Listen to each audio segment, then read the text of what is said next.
Hello and welcome back to another College TF review. Today I'll be taking a look at Star Wars The Vintage Collection Hunter from the Bad Batch series. You can get yours over at All Time Toy Store now. Check out the link in the description. And as always, please remember to leave a like and subscribe to the channel if you have not already. Thank you so much for watching. So let's get straight into this review. So this is another awesome release, I think, for the Vintage Collection. Definitely much needed. I'm surprised it's been so long since we've gotten any character from the Bad Batch series. Such an awesome addition, I would say, to the Clone Wars universe and an expansion on that timeline. But here we have a nice image of Hunter there from the series on the card. Looks very good. And he, of course, looks awesome in his bubble. And then, there you go, full card there. The Bad Batch. He is VC 268 in the wave. And I have already reviewed the Phase 2 Clone Trooper as well, so check out that review if you have not already. And I'll probably get around to maybe a few others of these if I get a chance to pick them up. So definitely stay tuned for those. But let's crack them out of the packaging and see how the figure actually stacks up.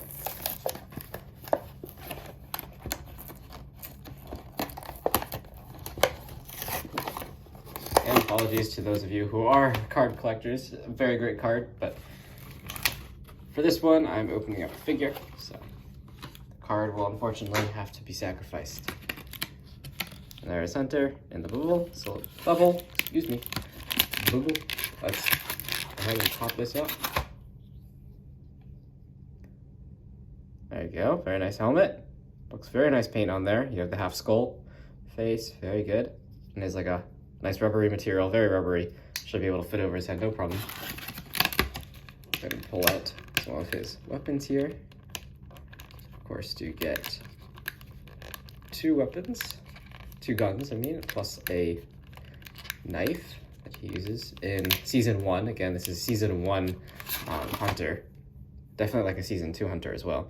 So you go, Clone Trooper pistol, used by commanders typically, and other higher ranking clones. There you go.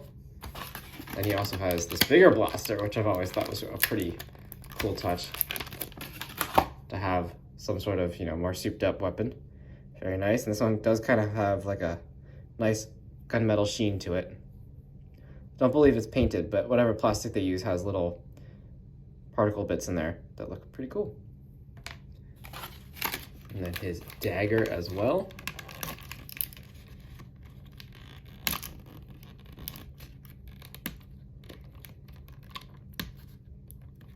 Get this out. Come on. There we go.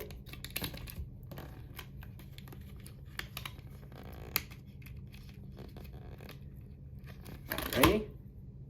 Dagger, very nicely painted. Again, it has that gunmetal color for the hilt and then nice silver paint for the blade itself.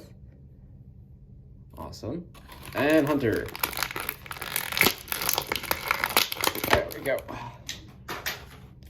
So let's see how the figure looks without any of the accessories on him. Oh yeah, it is looking good. Hunter. Very cool character in the show. I definitely like the addition of the Bad Batch, creating kind of this super clone force. You can see this guy's painted very well. I mean, he's covered in paint apps. Everything on this figure is painted, which is phenomenal. Except maybe the gray on like the shoes, I guess. Maybe that's not painted. It's hard to tell though, even that kind of feels painted. Very nice feeling figure. There's the back. Does have his bandana, of course. That head sculpt is excellent. Very nice. The half skull tattoo. And they even have the skull right there on the bandana.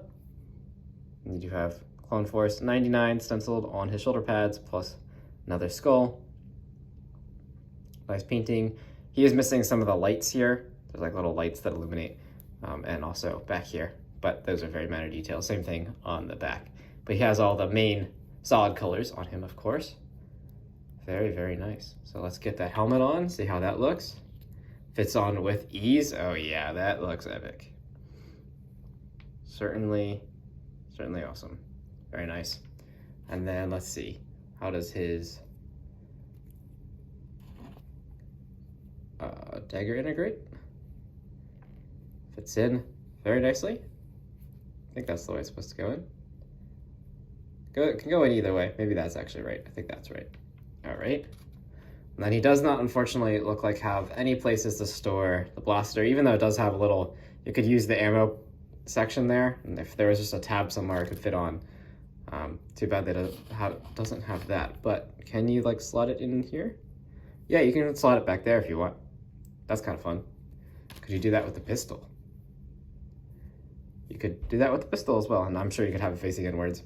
So if you want them to have makeshift weapon storage, there you go, use these slots in back. So then let's get to articulation now. So he does have, of course, have the double ball joint here at the head.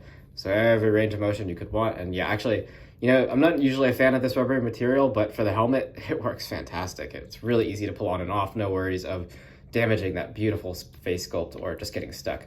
Then he does have nice flexible shoulder pads, which this is a different design. You can see they're not actually attached to the arm, it looks like. They're actually attached to the socket. But that does allow for very good range of motion. Fantastic. Especially since the guy is an animated character, you know, you want that full range of motion, so very good. Then at the elbow, we're now getting a good bit past 90. That is fantastic. And then wrist, of course, you have the swivel. And then this side does hinge up and down. And then this side hinges in and out. This wrist is in and out. So very nice. Then you do have torso movement, all of that. Does he have anything at the waist? Yep, he has a waist swivel as well. So you got like two, you can get them in some really dynamic cross poses there, which is fantastic. Given that he's both animated, in addition to being an already very skilled and athletic warrior, you know, now you can get him in all those poses. Nice ball joints here at the hips. So, you know, that new ball joint. So you get every kind of range of motion with ease, in addition to that upper thigh swivel.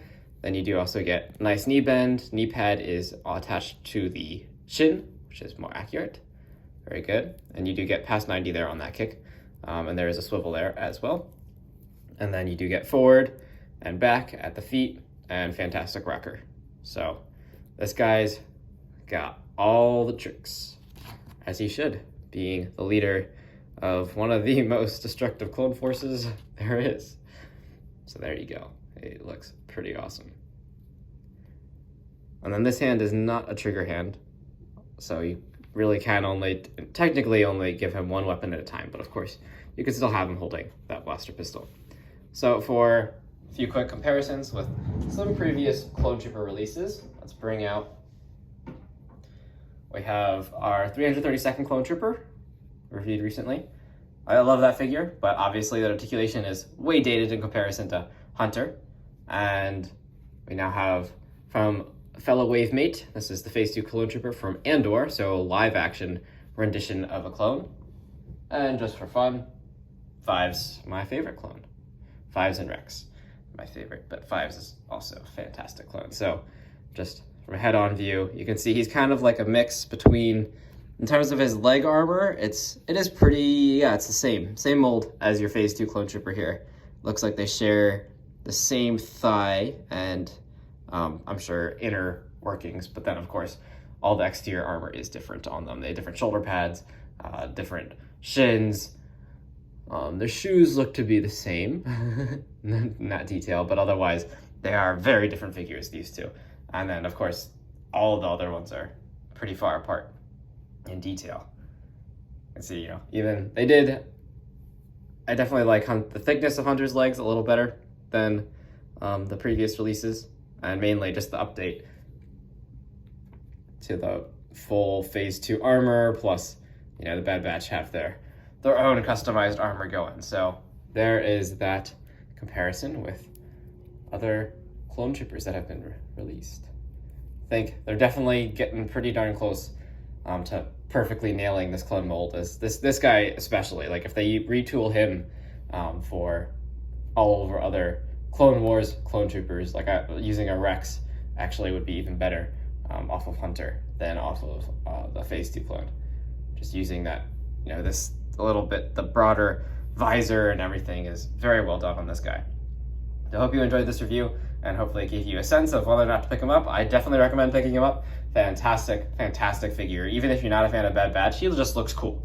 And would look good in either a live action or cartoon style display or a mix, whatever you do. It looks awesome. Definitely recommend him. Very great articulation on this figure, top of the line, one of the best I've seen thus far. And his paint apps are superb. He's got the weathering in addition to all of the stripes and everything, and all very cleanly applied. So I highly recommend this figure. Thank you for watching this video. Stay tuned for some more Vintage Collection reviews, and I'll see you in the next video. See you then.